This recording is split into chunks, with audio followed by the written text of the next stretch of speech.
So hello and welcome, आपका स्वागत है फिर से एक नई वीडियो में। इस वीडियो में हम पढ़ने वाले हैं इंडियन इकोनॉमिक डेवलपमेंट का चैप्टर 5 पॉवर्टी इन इंडिया। तो चलिए शुरू करते हैं अपने चैप्टर को।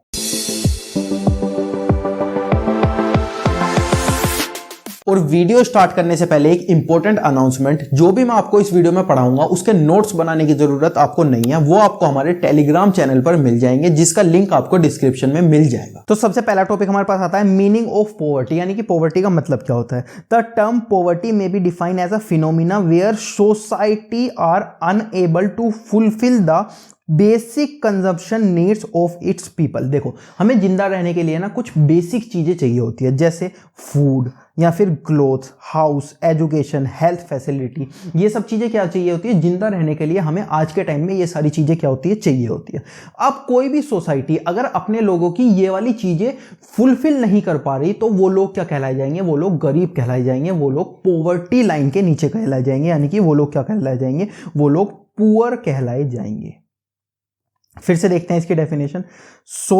द टर्म पॉलिसी में be defined as phenomena where society is are unable to fulfil the basic consumption, basic जैसे food, cloth, house, education, basic health facility, needs of its people, यानी कि ऐसी इकोनॉमी, ऐसी society जो अपने लोगों की बेसिक नीड पूरी नहीं कर पा रही, उसको हमने क्या किया, उसको हमने पॉवर्टी का नाम दिया। अब देखते हैं टॉपिक 2, पॉवर्टी लाइन क्या होती है। देखो, सबसे पहले इसका मतलब देखते हैं। Poverty line is the cut off point, ये कट ऑफ पॉइंट होता है on the line of distribution which usually divide the population of country into poor और नॉन पुअर। सपोज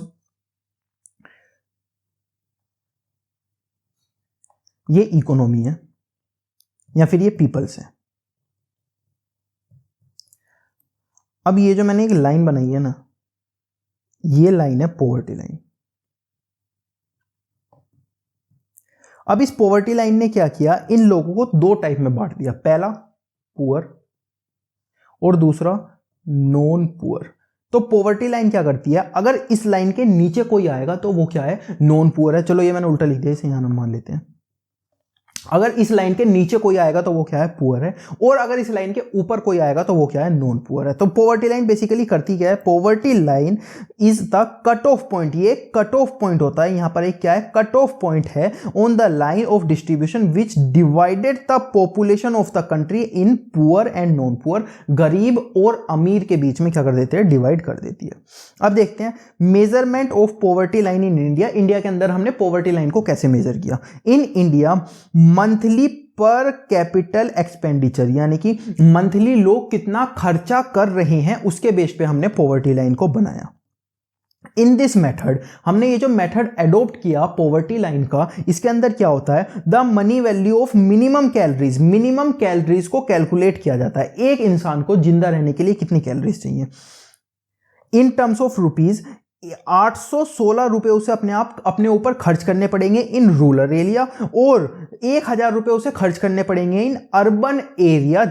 एक इंसान को जिंदा रहने के लिए मिनिमम कितना करना पड़ेगा, 816 इन गांव रूरल एरिया मतलब कि, और 1000 रुपए इन अर्बन एरिया, उसको अपने ऊपर खर्च करने पड़ेंगे अपनी बेसिक नीड को फॉलो करने के लिए। अगर 816 रुपए वो खर्च कर पा रहा है तो हमने क्या बोला, वो पुअर नहीं है, वो पॉवर्टी लाइन के नीचे नहीं है। अगर 1000 खर्च कर पा रहा है अर्बन वाला, तो वो क्या है, वो पुअर नहीं है। लेकिन अगर ये 816 और 1000 खर्च नहीं कर पा रहे, तो हमने क्या बोला, वो पॉवर्टी लाइन के नीचे है, बिलो पॉवर्टी लाइन है, और वो क्या है, वो गरीब है।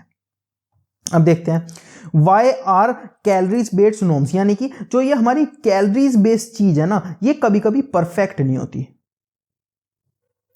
परफेक्ट नहीं होती मतलब देखो, एजुकेशन, अब हमने खाने जो हम खाते हैं उसके अंदर तो हम कैलोरीज काउंट कर सकते हैं। हम एजुकेशन कितनी ले रहे हैं इसके ऊपर कैलोरीज काउंट कर सकते हैं, नहीं कर सकते। तो ये वाला जो मेथड है वो परफेक्ट नहीं है। हेल्थ केयर को हम मेजर नहीं कर सकते। क्वालिटी ऑफ फूड, क्वालिटी हम कैसी खा रहे हैं। अब हम खाना तो खा रहे हैं, 816 कैलोरीज अमीर भी ले रहा है, गरीब भी ले रहा है, लेकिन अमीर क्या है, उसकी क्वालिटी क्या है, फूड की अच्छी है, और गरीब की क्या है, बेकार है। इसके बाद सैनिटेशन या फिर इलिटरेसी या फिर lack of access to resources या फिर पॉलिटिकल फ्रीडम। तो ये सारी चीजें क्या है, ये सारी चीजें हम मेजर नहीं कर पाते किस मेथड में, कैलोरीज वाले मेथड में, पॉवर्टी लाइन के।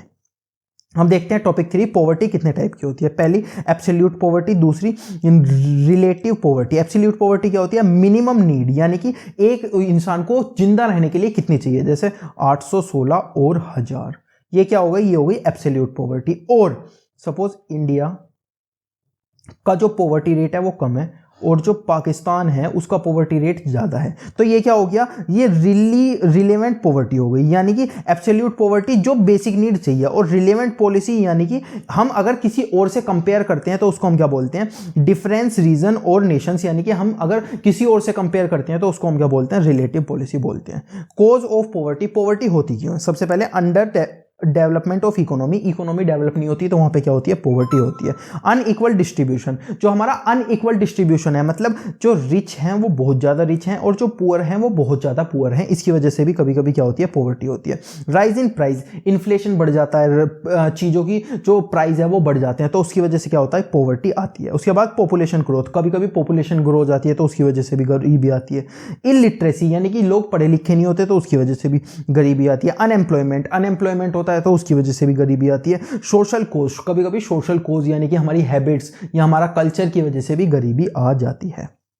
इसके बाद topic 5, suggestions to remove poverty, यानी कि पॉवर्टी को रिमूव करने के क्या क्या सजेशंस है। सबसे पहले एग्रीकल्चर डेवलपमेंट। देखो इंडिया के अंदर आज भी जो हमारी लेबर है ना, वो सबसे ज्यादा कहां है? वो सबसे ज्यादा एग्रीकल्चर सेक्टर के अंदर है। तो अगर हमारा एग्रीकल्चर सेक्टर डेवलप हो जाएगा तो जो लेबर है वो भी डेवलप हो जाएगी, जो गरीबी है वो हट जाएगी। तो हमने एग्रीकल्चर सेक्टर को क्या करना है? डेवलप करना है। रिड्यूसिंग इनकम इनइक्वालिटी, यानी कि जो अमीर है वो ज्यादा ही अमीर है और जो पुअर है वो ज्यादा ही पुअर है। हमें क्या करना है? रिच को थोड़ा पुअर बनाना है और पुअर को क्या करना है? रिच बनाना है, जिससे कि रिच इक्वल टू पुअर हो जाए, यानी कि दोनों इक्वल हो जाए और गरीब कोई भी ना रहे।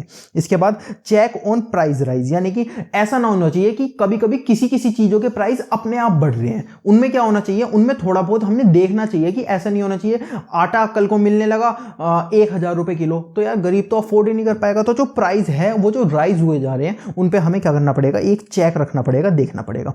जनरेशन ऑफ एम्प्लॉयमेंट अपॉर्चुनिटी, लोग कमाएंगे ही नहीं तो खाएंगे क्या, इसीलिए हमने एम्प्लॉयमेंट अपॉर्चुनिटी प्रोवाइड करनी पड़ेगी लोगों को। कंट्रोलिंग ग्रोथ ऑफ पॉपुलेशन, जो हमारी पॉपुलेशन इंक्रीज होती जा रही है उस पर हमें कंट्रोल करना पड़ेगा।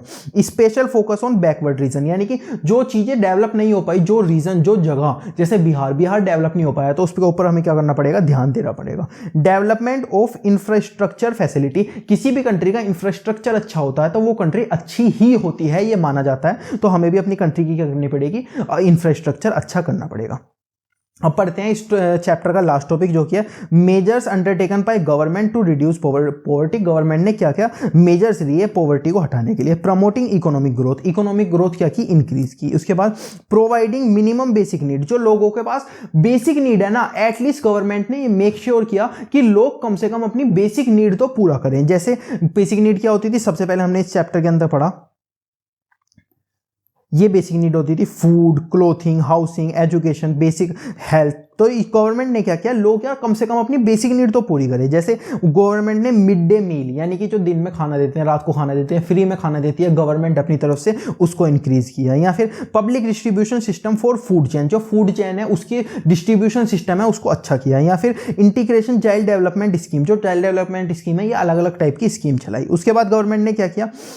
एलिवेशन प्रोग्राम चलाए फॉर एम्प्लॉयमेंट, जिन लोगों के पास काम नहीं था उनको क्या किया? काम देने का काम किया गवर्नमेंट ने। इसके लिए बहुत सारी नई नई स्कीम चलाई, जैसे the Mahatma Gandhi national rural employment guarantee scheme, या फिर नेशनल रूरल लिविंग स्कीम, या फिर संपूर्ण ग्रामीण योजना, और इसकी टाइप की बहुत सारी स्कीम थी जो गवर्नमेंट ने चलाई। आप चाहो तो याद कर सकते हो।